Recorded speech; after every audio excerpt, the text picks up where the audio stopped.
Hello everyone, আসসালামু আলাইকুম। Welcome back to my another new video. সবাই কেমন আছেন? আজকে অনেকদিন পরে একটা রান্নার ভিডিও নিয়ে এসেছি। আজকে আমি বাসায় তৈরি করব রেস্টুরেন্ট স্টাইলে বিফ সিজলিং। এই খাবারটা কিন্তু খুব দারুণ হয়ে থাকে। যারা খেয়েছেন তারা তো জানেনই, আর এটা কিন্তু খুব সহজে বাসায় তৈরি করা যায়। আমার মনে হয় কম বেশি সবাই জানেন এই খাবারটা আসলে খেতে কতটা মজা হয়। তো আমার মনে হয় আমার আজকের রেসিপিটি আপনাদের সবার কাছে খুব ভালো লাগবে। প্রথমে আমি চুলায় হাঁড়ি বসিয়ে দিয়েছি, আর এখানে আমি গরুর মাংস কেটে ধুয়ে পরিষ্কার করে নিয়েছি। আমি গরুর মাংসগুলোকে একটু লম্বা আকৃতি করে কেটে নিয়েছি, পাতলা পাতলা করে, যাতে মাংসটা আসলে খুব তাড়াতাড়ি সিদ্ধ হয়ে যায়। আর বিফ সিজলিংয়ে সাধারণত এভাবে করে মাংসটাকে কাট করা হয়। তারপরে আমি নিয়ে নিচ্ছি 1 টেবিল চামচ রসুন বাটা আর 1 টেবিল চামচ আদা বাটা, আর তারপরে দিয়ে দিচ্ছি লবণ পরিমাণ মতো আর মরিচের গুঁড়া পরিমাণ মতো, আর দিয়ে দিব হোয়াইট ভিনেগার। আমি এখানে হোয়াইট ভিনেগার 2 টেবিল চামচের মতো ব্যবহার করছি। জাস্ট এইটুকু জিনিস দিয়েই কিন্তু রান্না করব।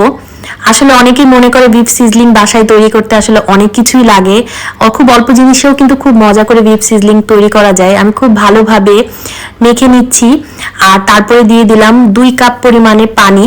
যতটুকু পানি আসলে মাংসটা সিদ্ধ হতে লাগবে আমি ঠিক সেই অনুযায়ী 2 কাপ পরিমাণে পানি দিয়ে দিচ্ছি। আপনাদের মাংস যদি আরো বেশি হয় সেক্ষেত্রে পানিটা একটু বাড়িয়ে দিতে পারেন। মোটমাট মাংসটা সিদ্ধ হওয়া লাগবে। ভালো করে নেড়েচেড়ে মিশিয়ে দিয়ে আমি ঢাকনা দিয়ে ঢেকে মাংসটাকে খুব ভালো করে সিদ্ধ করে নিব। মাংসটা সিদ্ধ হতে হতে এদিক থেকে আমি কিছু সবজি কেটে নিয়েছি। এখানে আমি ক্যাপসিকাম দিয়েছি। ক্যাপসিকামগুলোকে আমি এরকম লম্বা করে কেটেছি, আর আমি দিয়েছি টমেটো। টমেটোর বদলে আপনারা লাল ক্যাপসিকামটা ব্যবহার করতে পারেন, আমার কাছে ছিল না যার জন্য আমি টমেটো দিয়েছি। টমেটোর বিচিগুলো ফেলে দিয়ে জাস্ট আমি পিছনের যে খোসাটা আমি এটাই নিয়েছি। এখানে আমি পেঁয়াজ নিয়েছি। পেঁয়াজ আমি একটা পেঁয়াজকে 4 টুকরো করে এভাবে করে নিলাম, আর সাথে আমি গাজরও কেটে নিয়েছি। এদিক থেকে কিন্তু আমার মাংসটা অলমোস্ট সিদ্ধ করা হয়ে গেছে, আর পানিটা কিন্তু পুরোপুরি টেনেও গিয়েছে। পানি যখন টেনে যায় খুব ভালোভাবে একটু নেড়ে চেড়ে আমি এখন এক এক করে সব সবজিগুলো দিয়ে দিব। ফার্স্টে আমি ক্যাপসিকাম আর টমেটো দিয়ে দিচ্ছি। টমেটোর বদলে কিন্তু আপনারা এখানে লাল ক্যাপসিকামটা দিতে পারেন, আমি দেখা সৌন্দর্যের জন্য লাল টমেটোটা দিলাম। তারপরে দিয়ে দিব হচ্ছে পেঁয়াজ আর গাজর। এটা কিন্তু আলাদা করে আপনারা একটু সটে করে নিতে পারেন, আমি একসাথেই দিয়ে দিলাম। এখন ভালোভাবে একটু নেড়েচেড়ে নিব। আমি সবজি দিয়ে মাংসের সাথে 4 থেকে 5 মিনিট একটু রান্না করে নিব। এক্ষেত্রে কিন্তু ঢাকনা দেওয়া যাবে না, তাহলে সবজির কালারটা একেবারেই চেঞ্জ হয়ে যাবে। এই খাবারটা সাধারণত আমরা রেস্টুরেন্টে অনেক দাম দিয়ে কিন্তু কিনে খাই, বাট বাসায়ও কিন্তু বাসায় থাকা যেসব জিনিস আছে সেগুলো দিয়ে কিন্তু খুব মজা করে বিফ সিজলিং বানানো যায়। আর আমি রেসিপিটা খুবই ইজিভাবে করতেছি, যাতে অনেকেই বাসায় এইভাবে তৈরি করে খাওয়াতে পারে, বাচ্চাদের বিশেষ করে, কারণ বাইরের খাবারের থেকে আমার মনে হয় বাসার খাবারটাই বেশি হেলদি। সো বাসায় এইভাবে করে রান্না করে খাওয়ানোই যেতে পারে। আর যারা ডায়েটিং করতেছে আমার মনে হয় তারাও কিন্তু এটা খেতে পারবে, কারণ আমি কিন্তু তেল একদমই ইউজ করিনি, খুবই অল্প। এখন আমি দিয়ে দিলাম পরিমাণ মতো লবণ। লবণটা একটু বুঝিয়ে দিতে হবে, যেহেতু মাংসে একটু লবণ দিয়ে দিয়েছিলাম আগে থেকে। আর যেহেতু সস দিচ্ছি, এখানে আমি 2-3 রকম সস ব্যবহার করলাম। আমি এখানে টমেটো সস 1 চা চামচ, 1 চা চামচ সয়া সস, 1 চা চামচ ওয়েস্টার সস আর 1 চা চামচ বারবিকিউ সস দিয়েছি, যাতে একটু বারবিকিউ ফ্লেভার আসে। যার জন্য কেউ না দিতে চাইলে এটা স্কিপ করতে পারেন। সবগুলো সস আমি ভালোভাবে মিশিয়ে তারপরে দিয়ে দিলাম, এবং সস দিয়ে খুব ভালোভাবে এখন একটু ভেজে নিতে হবে। তারপরে দিয়ে দিচ্ছি পরিমাণ মতো চিনি। চিনিটা অবশ্যই দিতে হবে বিফ সিজলিং এ। রেস্টুরেন্টের মতো যদি খেতে চান তাহলে রেস্টুরেন্টে কিন্তু চিনিটা ব্যবহার করে।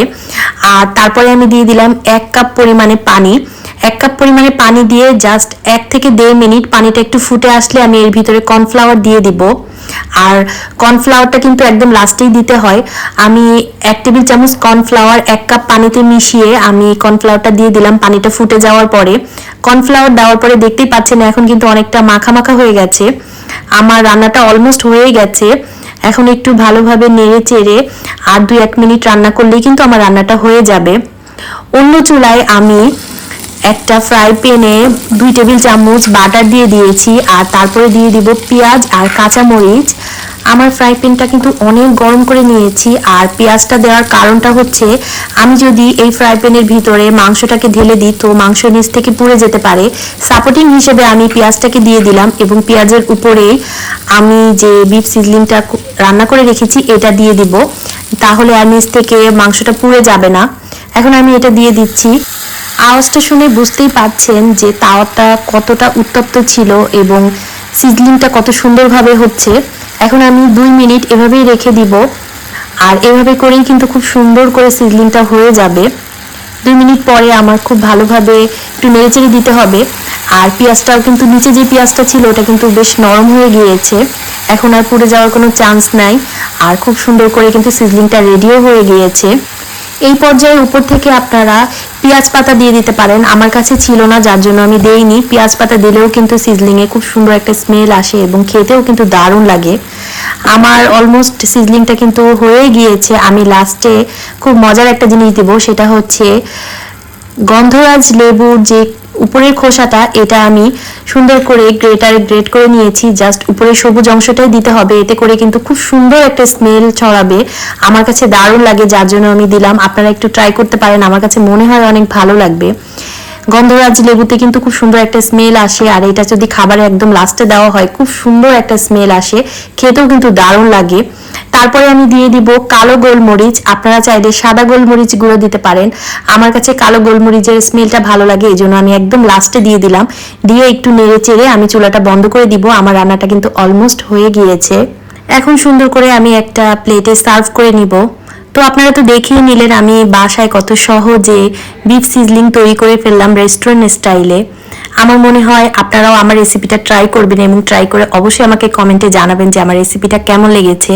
আমি কিন্তু সবসময় খুব ইজি যে রেসিপিগুলো সেগুলোই ট্রাই করে থাকি। আমি চেষ্টা করেছি আমি বাসায় যেভাবে তৈরি করি, খুব অল্প মশলা দিয়ে খুব অল্প সময়, আমি সেটাই আপনাদের সাথে শেয়ার করলাম। আশা করছি আমার রেসিপিটা আপনাদের সবার কাছে খুব ভালো লেগেছে। আমার রেসিপি ভালো লেগে থাকলে লাইক, কমেন্ট এবং সাবস্ক্রাইব করে আমার ইউটিউব চ্যানেল এবং ফেসবুক পেজের সাথেই থাকবেন এবং আমাদের সবার জন্য অনেক বেশি দোয়া করবেন, আমি যেন ভালো ভালো রেসিপি আপনাদের সাথে শেয়ার করতে পারি। আমার আসলে এখন এভাবে আগের মতো রেসিপি শেয়ার করা হয়ই না, বাট আমি তারপরেও চেষ্টা করেছি। আশা করছি আমার রেসিপিটা আজকে আপনাদের সবার কাছে খুব ভালো লেগেছে। আল্লাহ হাফেজ।